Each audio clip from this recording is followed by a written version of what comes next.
Alam niyo po ba ang pangunahing sanhi ng maraming sakit ngayon? No?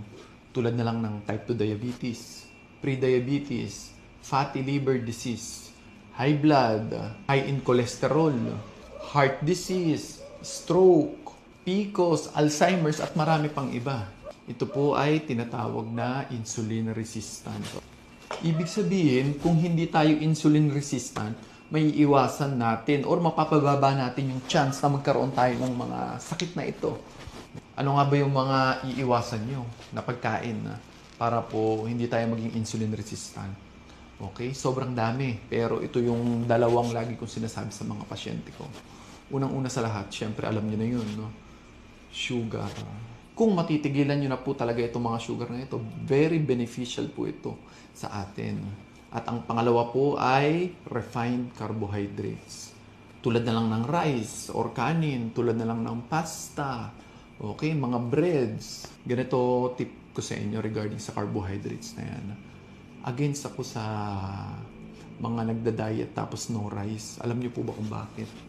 Kasi dapat yung binibuild mo na lifestyle is yung kaya mong isustain ng matagalan. Okay, ang tanong ko sa mga nagno-no rice, kaya nyo bang mag-no rice hanggang, kunyari 30 years old na kayo ngayon, kaya nyo ba mag-no rice hanggang mag-80 years old kayo? Hindi nyo po kakayanin yun kasi Pinoy tayo eh. Kailangan po natin kumain ng kanin. Hindi natin maiiwasan ang kanin. Parte na ito ng ating buhay. Ang may recommend ko na lang, isang rice na lang po. Alam niyo yung dami ng rice na binibigay nila sa Jollibee, McDo. Ganun na lang po dapat kadami. Hindi na sasobra doon. Ayun po kaya nating i-sustain. Isa rin pong tip na maibibigay ko sa inyo. Di ba? Rice, pasta, and bread. Pag po kakain tayo per meal, isang carbohydrate lang. Kapag nagkanin ka, huwag ka na magpasta. Pag nagpasta ka, huwag ka na magkanin. Pag nagbread ka, huwag ka na magpasta. Huwag ka na rin mag-rice. Okay, pag Pinoy kasi, malupit.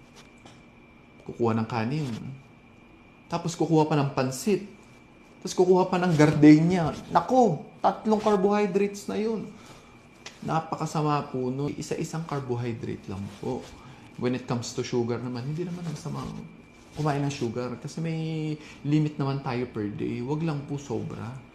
Kaya, para hindi tayo maging insulin resistant at maiwasan natin yung mga sakit na nabanggit ko kanina, kung magsusugar kayo, untian nyo lang.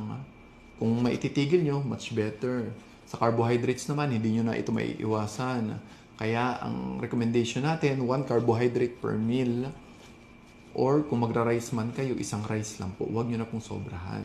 Kung meron po kayong kakilalang mahilig sa matatamis, at saka kung mag-rice sa inasal, sobrang dami. Itag nyo po sila sa video na ito.